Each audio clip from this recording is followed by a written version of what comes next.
Switchcraft is recorded live 3 times a week on Tuesdays and Thursdays at 3 p.m. U.S. Eastern and on Saturday at whatever time I can get to it. Tune in live over at twitch.tv/runjumpstomp. This particular episode of Switchcraft is brought to you by Resd TV. Support Switchcraft and my other content for as little as $1 over at patreon.com/runjumpstomp. There we go. We got that done. Patron. Although I think he might have been the patron last time. I may have made a mistake there, and I'm not sure. SC207. But it's not the end of the world if he gets 2 shout-outs. All right. Episode 207 of Switchcraft is brought to you by Amazon Prime.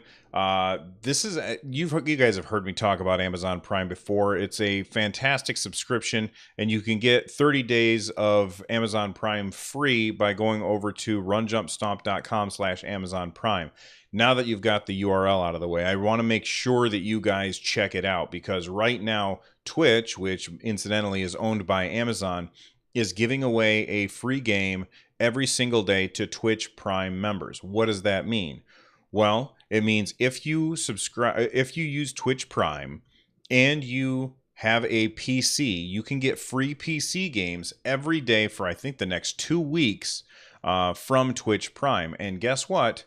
If you have Amazon Prime, you also have Twitch Prime. All that you have to do is link your Amazon account to your Twitch account. So if you want a bunch of free PC games, I highly suggest that you use my link to pick up free Amazon Prime for a month. You get to try out all the features of Amazon Prime, plus you get a bunch of free games. And then on top of that, once you link your Twitch and your Amazon accounts, you can go ahead and subscribe to your favorite streamer. I think that you might know someone. And support them. So make sure, again, the URL for that is runjumpstomp.com/Amazon Prime. I know that really only applies to people with PCs, but I know a lot of people have PCs, and you know, if you we've already missed one of the games. They're already gone by, so you can't get that one, and that was like one of the really good ones. Sponsor. Save. Hey, Link, what's up, man? Spending lunch at the park, bench watching on a park bench watching RJS. I'm in a park right now? So hot. No, it was, I can't remember the name of the game. Pillars of Eternity, I think, is what it was.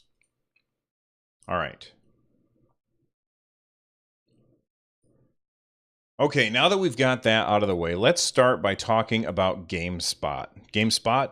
That's not correct. GameStop. It's unfortunate that those two companies have such similar names. What's his name? Eric Bright. He's the vice president. Oh my gosh, I cannot talk today. Let's start that all completely over. All right, Vice President of Merchandising, Eric Bright, over at GameStop. He was talking to gamesindustry.biz, and they were talking about what are they anticipating happening later on this year. And I've got a quote here. There's more to the article, so you can make sure you check that out by going to the show notes, which would be runjumpstomp.com/207. But he says, I'm looking forward to an incredible Q4. You're kicking off with Call of Duty, and then going into Red Dead Redemption 2. Then you have NBA and Assassin's Creed and Battlefield, and you're going all the way through December when you are ending up with Smash Brothers, and you've got Pokemon and Fallout 76 in November. That's a powerful holiday lineup. Nintendo in particular has benefited from E3 2018 when it comes to grabbing the attention of GameStop customers. Where is it? Nothing beats Nintendo's overall announcements. Super Smash Bros. Is jumping right to the top of the pre-order list. We're also seeing a great reaction for Pokemon Let's Go, both SKUs. And then, of course, all the people who are trying to get their hands on the Pokeball controller as well. He went on to say that the Switch sales doubled over the course of a week after the announcements at E3, which is kind of strange because a lot of people are expecting Nintendo's sales numbers to be terrible right now, uh, mainly because investors have been selling off stock. So Nintendo's stock price has been kind of taking a nosedive, and it's quite a big nosedive that it's been taking. And a lot of analysts are saying, well, it's because weak Switch sales and not a lot of information about upcoming games. But you have to remember that the investors are not gamers. And just because a stock price for some company goes down doesn't mean that it's going to spell doom and gloom for the gamers. It just means that it spells doom and gloom for people who own stock in that company, because clearly Nintendo is not having weak sales, whereas the Switch doubled in price. Not doubled in price. That would be really bad. Doubled in sales over the week after E3. That's huge. And in that time, the stock price plummeted. Why is the stock price falling so much? Well, not game companies, investors, they tend to buy on the rumor and sell on the news. So whenever a new rumor comes out, like right before E3, there's going to be a lot of frenzy about people buying up Nintendo stock or Microsoft stock or Sony stock or whatever stock. They're going to be buying stock in these companies based on all of the rumors that are being heard, and the price will start to climb up. And then no matter what happens, when the announcements happen, then they start to sell because they know the price is probably not going to keep going up. Now's the time to sell because we're at our highest point. This is something that has been demonstrated over and over and over again, not just in the gaming industry, but also in the cell phone market. Like whenever there's a run up to a new WWDC or a new Apple announcement, and there's leaks or rumors ahead of time, the stock price of Apple will just keep going up and up. And then as soon as they make all their announcements, the stock price will drop. And that doesn't say anything about the handsets. It says something about the investors. So I know that there's been a lot of conversation about what's going on with Nintendo and is Nintendo in trouble based on this investor stuff. And I'm here to tell you, no, I don't think that they are. Now, keep in mind, I know zilch about the stock market. I really don't know anything about it. I am just parroting things that I have heard over the years from listening to podcasts talk about tech companies and things like that. So, in my opinion, Nintendo is in a fine place. Now, one of the things that was mentioned as to the reason why the stock price is going down so much is because Nintendo didn't announce enough stuff. Like they announced probably, I don't know, 15 or 20 games. They squeezed 15 or 20 games into 10 minutes. And then actually it was probably about 10 to 15 games. They squeezed that in about 10 minutes. And then they talked about Smash Brothers for the rest of it. Now, I totally agree that was a bad move on Nintendo's part. I think that they could have handled it a lot better and spent more time talking about each individual game and less time talking about Smash, especially since Smash isn't coming out until November. But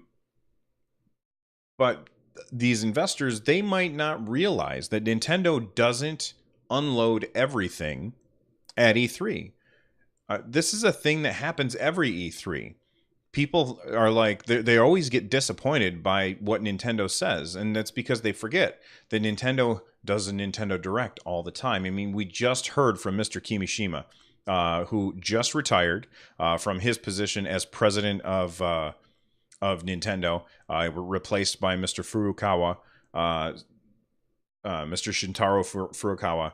And Mr. Kimishima basically said, look, guys, we've got a lot of stuff that we haven't mentioned yet that's coming out later this year. And that's because Nintendo doesn't say everything that there is to say at E3. They space it out and they talk about it all year long instead of waiting and talking about it only at one point. And personally, I like that. I like the fact that we get little announcements on a regular basis rather than having to wait until one time in the year where we finally get to know what's going on and then radio silence from the company for the rest of the time. I think for the most part, I think that's probably the better strategy, and I wish more companies did it. So I fully expect that we're going to be hearing about games in a Nintendo Direct fairly soon that are coming out this year, and I think that that is something to look forward to. I'm excited about it, and I think that Nintendo had a great E3. And I don't grade E3s. I don't say who wins E3s, but I was very happy with what I saw from Nintendo, and that's because I know that there's more coming. I don't need everything all at once. Anyway, let's move on from this story and just keep in mind that stock prices do not tell you if it's going to be a good year for a company or not, because most of the time these investors are just as clueless as you and me. There we go. We'll call that clueless. Oh my gosh. Mikey Be Playing is here. Hey, new subscriber, like jet ski. Oh, thanks, man. Twitch Prime. Let me grab the hat. That's backwards. There we go. We got the hype hat on. Thank you very much for the support. Again, that's the Twitch Prime. If you are a Twitch Prime subscriber here at Twitch, just a reminder that next month it doesn't automatically happen again. So you either can, like, it'll come up and you can go to some other streamer and support them, or you can come back here and set it to support this channel. But keep in mind, it won't happen automatically. Not a cowboy hat, Vaxer. It is a hype hat. Thank you very much. All right, let's see. What is the next story? Here we go. I'll close that. All right. All right, a big thank you to Casual Cleric for writing this article for the website. He is our resident Rocket League expert, and he wrote He wrote a little article for us where he is talking about psionics and the fact that Rocket League has a birthday coming up. So it says here, Psionics has mainly built its business over the last 10 years, starting with their first original game, 2008 Supersonic Acrobatic Rocket-Powered Battle Cars. Since then, they've hit it big with Rocket League in 2015, and they both have a birthday this month.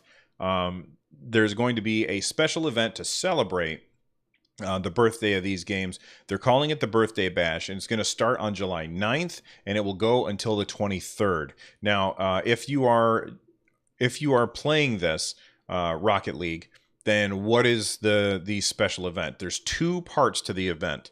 One is a special map that comes from Supersonic Acrobatic Rocket-Powered Battle Cars. And it has different field dimensions. The goals are set in the field of play, and there's a slight change in the ball physics to make it feel more like the original game than the new one. And then second, as with other seasonal events, it says during the Birthday Bash event, you can earn temporary in-game currency by playing online matches.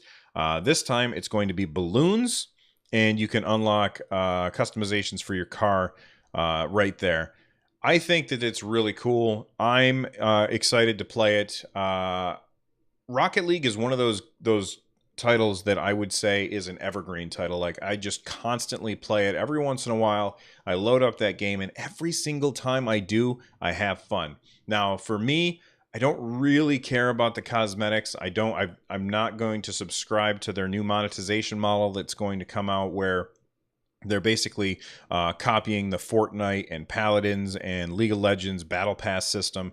I'm not interested in that stuff. I think that stuff is cool, and I'm happy that they have another way to monetize their game.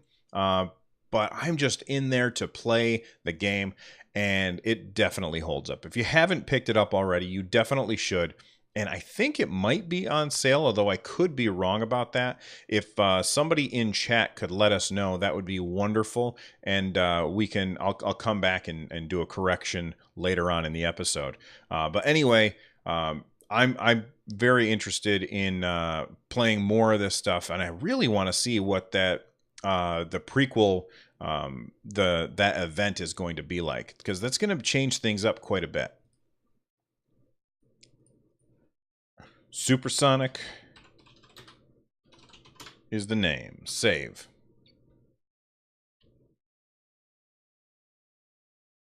Well, I appreciate it like jet ski. I really do.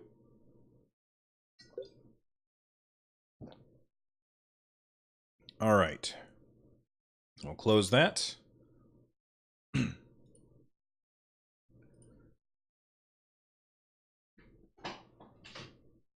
Let's see here. Do I have it?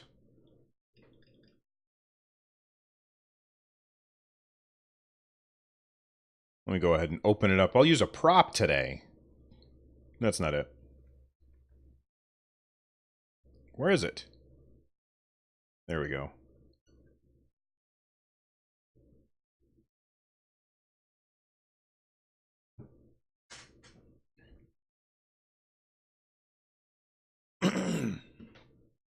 All right.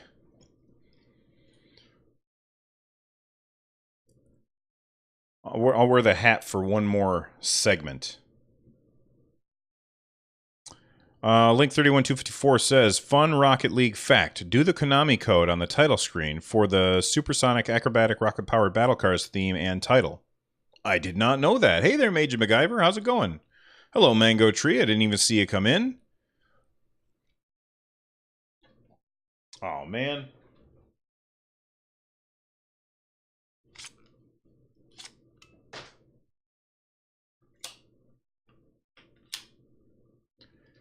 Well, this was too much trouble, or more trouble than it's worth. All right, there we go.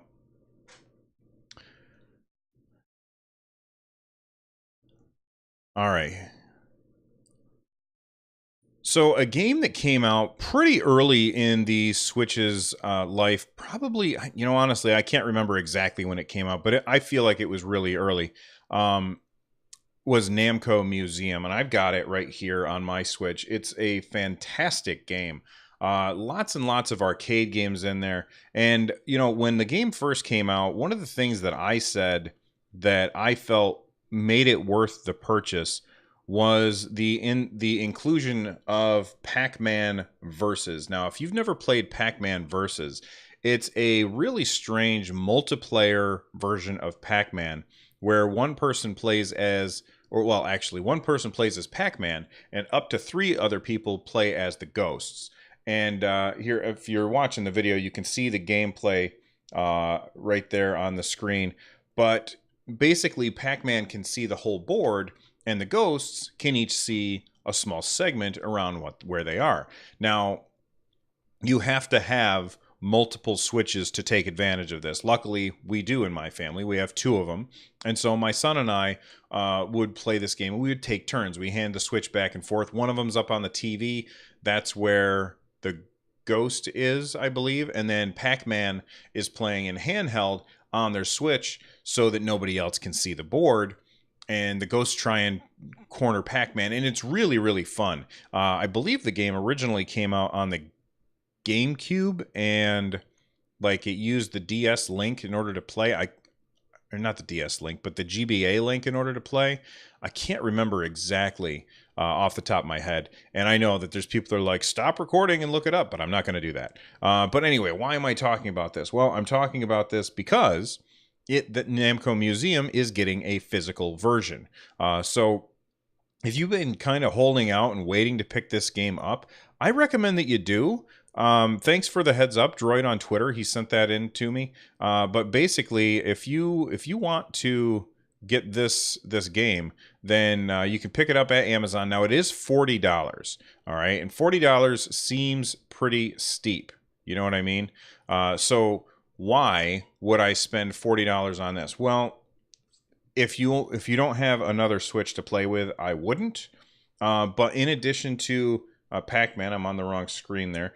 In addition to Pac-Man, you've also got the original Pac-Man, Galaga, Dig Dug, Druaga,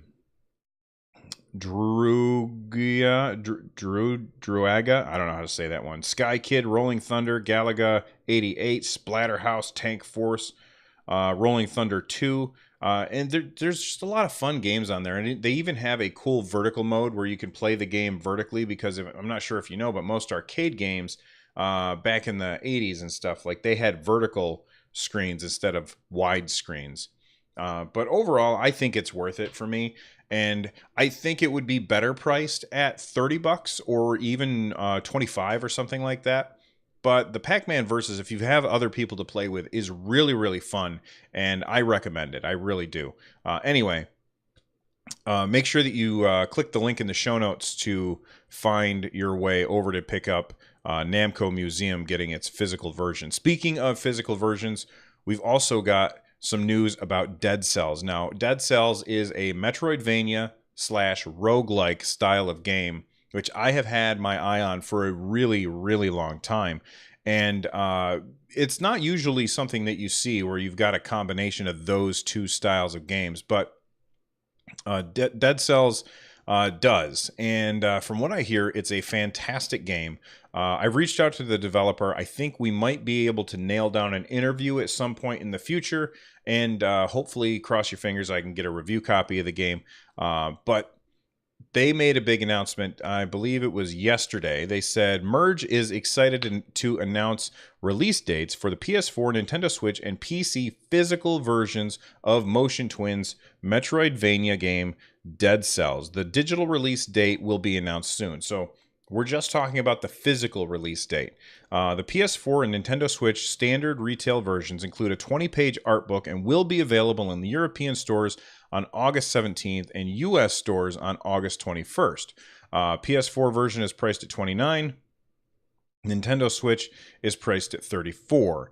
There's that Switch tax because the developer doesn't want to pass, or is passing on the cost of those. What's the word I'm looking for? Cartridges onto you. So that kind of sucks. They also are going to have 2,000 limited edition. Well, it's called a signature edition. 2,000 copies in each format. So there's not going to be a lot of them. It comes with a double CD soundtrack, an exclusive enamel character pin, 56-page hardback art book, and a numbered certificate of authenticity, which is really cool. I would love to get my hands on one of these, but I don't think that there's a chance that I can. If you want to check that out, make sure that you can either follow the link in the show notes, or you can go to signatureeditiongames.com. And this is $50 for the Nintendo Switch version and $45 for the PS4 version. Then they said that PC players can look forward to the Dead Cells Special Edition, featuring exclusive case and a 20-page concept art book and game soundtrack.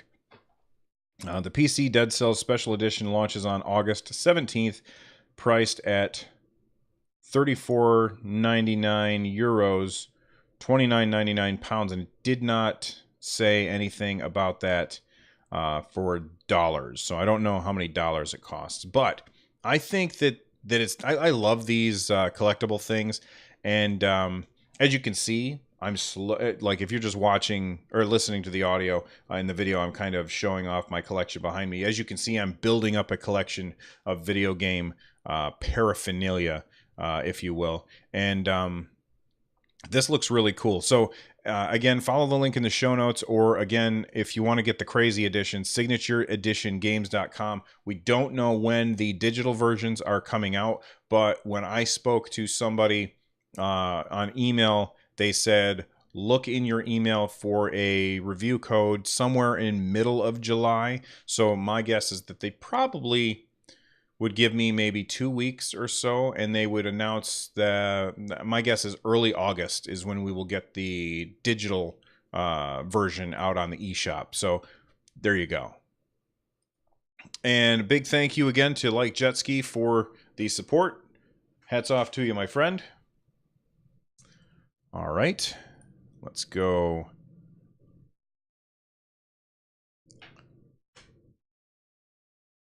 And I will take a quick break and make a phone call.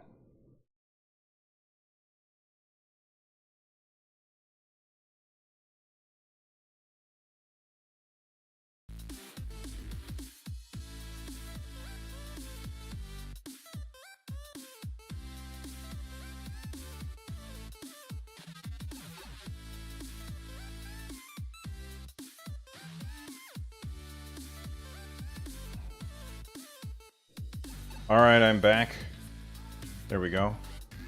Yeah, like a lawyer. Calling Reggie. That'd be wonderful if I can get Reggie on the phone. I'd like to talk to him. He seems like a fun guy. All right, let's see. There we go. Yeah, it's been a long wait for that game. And pause the music. Okay.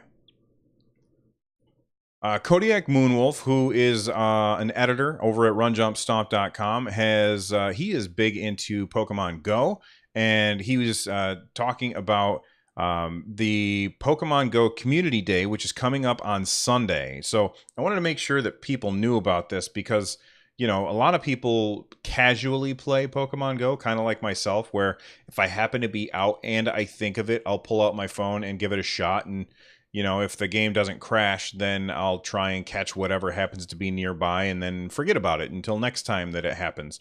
But I guess there is a community day coming up on Sunday, and it's going to be Squirtle. You're going to be able to get Squirtle. So if you've never been able to catch Squirtle, or you need to earn some extra candies to get higher evolutions, this weekend is your chance.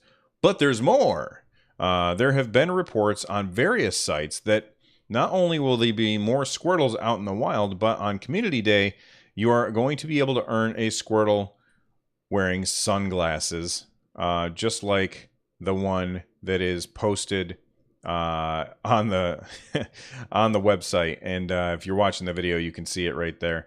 That's really cool. During the 3-hour Community Day window, there will also be lures that last for 3 hours and 1/4 egg hatch distance. So if you want to hatch an egg, you don't have to walk quite as far in order to get it to work.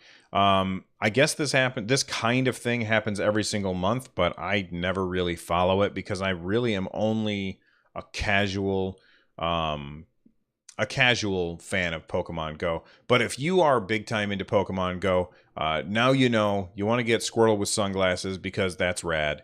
And maybe if I remember on Sunday, I'll run up to the park with my son and we'll see if we can catch a bespeckled Pokemon. All right, let's move on.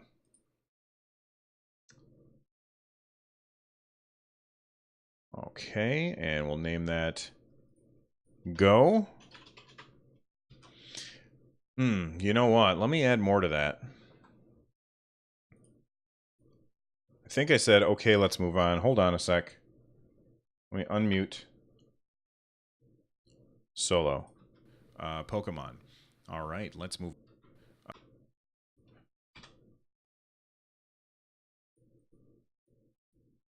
Okay, here we go. Mute.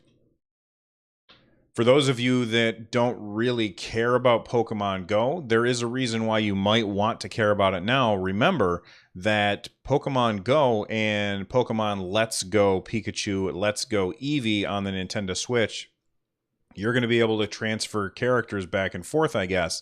So if you want to have a Squirtle wearing sunglasses on your Nintendo Switch, there's even more incentive for you to get outside on Sunday. So now you know one more reason why you should do it, and I think that might be just enough to convince me.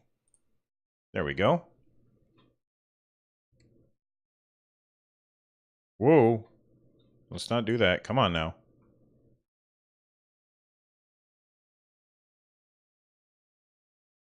Connect those. Save.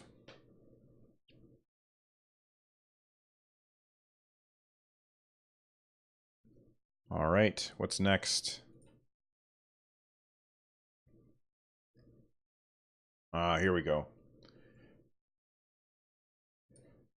I never played a WarioWare game until it came to the Wii, and a lot of people were, you know, saying that that was a good game. So I went out and I picked it up and I put it in, and my family and I were really confused by what was happening, but we had a lot of fun with it. It was really a fun game, and I guess from what I've heard is, as far as WarioWare games, that's one of the weaker ones in the series, and I really, really liked it. Now,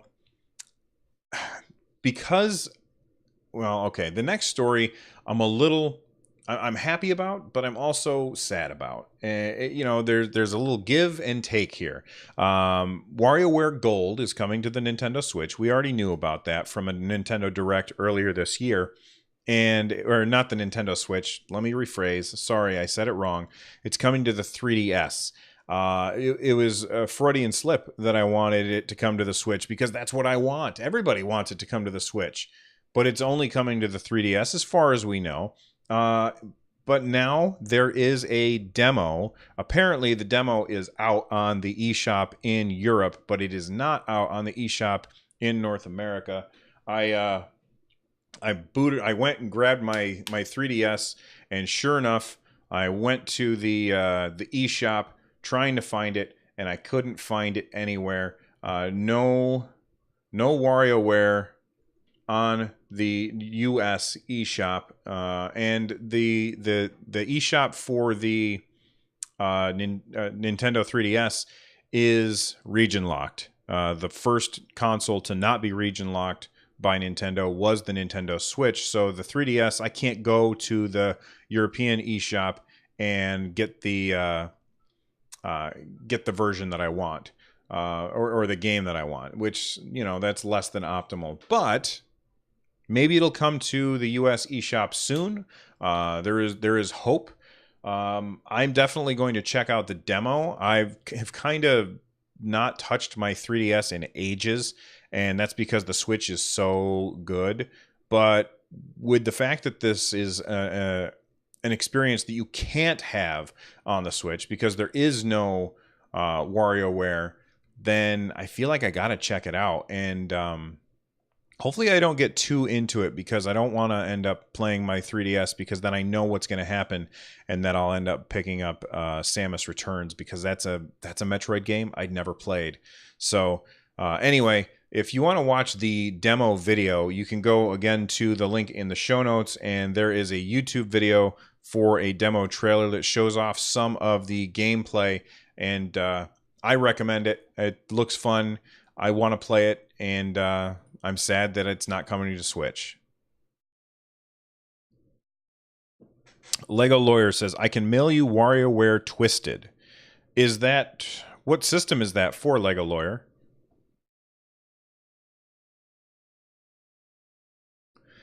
I think my address is below. Just if you're going to mail me something, I don't check that P.O. box very often. So if you're going to mail me something, please let me know, so that I know to go check that mailbox, because otherwise I will forget. Okay? Like, Link31254 was awesome and sent me a Christmas card, you know? And I didn't get it until like February, because I don't check that mailbox very often. It's for the GBA. I don't have a GBA, but if you're looking to get rid of it, I will put it up on the shelf behind me. All right, let's take an email real quick. All right. Big thanks to Kid Curdy, who sent an email. By the way, if you want to get a hold of me, there's a bunch of ways that you can. I'll go through those after the email. Kid Curdy says, I have a question. After Mario Maker, Samus, Animal Crossing, Smash Brothers, and Mario Party 10, what does Nintendo have left to release? A new IP? Mario Kart 9? 2D Mario? 2D Zelda? What about 2020 or 2021? I'm just wondering what games are coming up for the big N. Thank you for the recommendations, Kid Curdy. All right, Kid Curdy, thank you so much for emailing me. If you want to email me, you can do so at runjumpstomp@gmail.com. You can call or leave a voicemail at 260-RUN-JUMP. That's 260-786-5867. You can get a hold of me on Twitter at RunJumpStomp. You can join our Discord and talk to me there. runjumpstomp.com/Discord. You can follow me on Instagram. I think it's run_jump_stomp. Somebody else had RunJumpStomp, those jerks. And I think that's everything. Anyway, let's talk about this email. Well, first off, a new IP. I think it would be fantastic for Nintendo to bring a new IP to the Switch. I mean, the last time that we had a new IP was Arms, and it was great. And I know that it's not the most popular game, but I adore that game. That is one of my favorite fighting games of all time. It's super fun. And every time I load in and start playing again, I have an absolute blast. And then the time before that, they launched Splatoon. So it's a lot of people say, well, Nintendo just launches the same IP over and over and over again. And Pudding is pointing out in chat that Sushi Striker is also a new IP from Nintendo. I forgot that was a first-party Nintendo game. Pudding, thank you for reminding me. So Nintendo is very good with bringing out new IP. It's just that people tend to forget it if it's not Mario or Zelda or Animal Crossing. So I hope that it's new IP, and I would really like to see that. Plus, we have that new. I don't know if it's third party or if this is a first party game, but it's the Demon Ex Machina, where you're in the giant mechs, and that's like new IP. Let's talk about not new IP stuff. Mario Kart 9. I hope not. I hope that we never see in Mario Kart 9. I hope Mario Kart just becomes Mario Kart and continues to evolve over time. And rather than selling me a new version of Mario Kart, just sell me some DLC with new tracks and new characters. I think that would be way more fun. A 2D Mario. I would like to see a 2D Mario, but again, I don't feel like I want it to be like new Super Mario Brothers. What I would really like to see instead of that would be, I would like to see Mario Maker. I would prefer to see Mario Maker for 2D Mario with a campaign designed by Nintendo, and then you can add stuff afterwards. So Mario Maker 2, basically. A 2D Zelda. I would love to see a 2D Zelda from Nintendo. In fact, I believe that they were hiring a level designer or a dungeon designer for a Zelda game a while back. And my guess is that before we see another 3D Zelda, we will see a 2D Zelda on the Nintendo Switch, very much like a Link Between Worlds or a Link to the Past kind of top-down version. I think that would be fantastic. Mr. Cool Red Luigi in chat says Mario Maker has more to it. Yeah, I agree. I think that Mario Maker would be Mario Maker's an awesome game, and if you didn't pick it up on the Wii U because you didn't have one, then you definitely missed out on an absolute gem. And when they make Mario Maker 2, and they absolutely need to, what I really hope is that in addition to what they put in the first one, I would really like to see a complete what's the word? A complete campaign, like a traditional Mario game built in Mario Maker by Nintendo, and as you play through it, you can unlock stuff to use in your own creations. That's how I think would be a really fun way to do it, and that's what I would like to see. Let's see, what else? Run, Jump, Stomp. What about a Zelda collection? Pudding wants to know. That's not a bad idea, a Zelda collection. All of the 2D Zeldas brought together. That would be great. I would love to be able to have every single Zelda game ever made on my Nintendo Switch, and that would be fantastic. And this is the one system that could handle it, because if you'd forgotten, Skyward Sword requires motion controls, and this has motion controls with the Joy-Cons. So this is the only system that could really have every single Zelda on it, although I guess the Wii U could as well, but I don't want to play a Wii U. Mr. Cool Red Luigi says, give us slopes in Mario Maker 2. Yeah, I know what you mean. Res TV said, didn't feel like a normal polished Nintendo title. Didn't see myself playing it, sadly. I'm not sure what they are talking about. Maybe they mean Mario Maker. Anyway, I think that new IP would be great. 2D Zelda would also be great. I would like to see them get into a completely new genre that they've never done. That would be really, really fun. Maybe a MOBA, like all the time that I spent playing Arena of Valor recently, like it really made me want a Nintendo MOBA on the system, where you're playing with all of the Smash characters basically. I think that would be fantastic. Or I don't know what else, but you know what I think Nintendo did right this year is they really focused at E3. I mean, is they really focused on showing off what the third parties are doing, and they didn't spend very much time on their, well, um, per game, they didn't spend a lot of games talking about their own stuff other than Smash Brothers. So I expect we're going to see a whole lot of more first party stuff from Nintendo. Anyway, let's wrap the show up. If you did not know, you can watch the full show either by coming to the show live at twitch.tv/runjumpstomp, or you can watch the videos after the fact over at youtube.com/runjumpstomp. If you are looking to support the show, there's a lot of ways that you can do that. Best way is to review the show on Apple Podcasts, or you can just head on over to runjumpstomp.com/thank you. There's a bunch of links there to that will help me create more content. One of those links is my wife's Etsy shop, which she just reopened.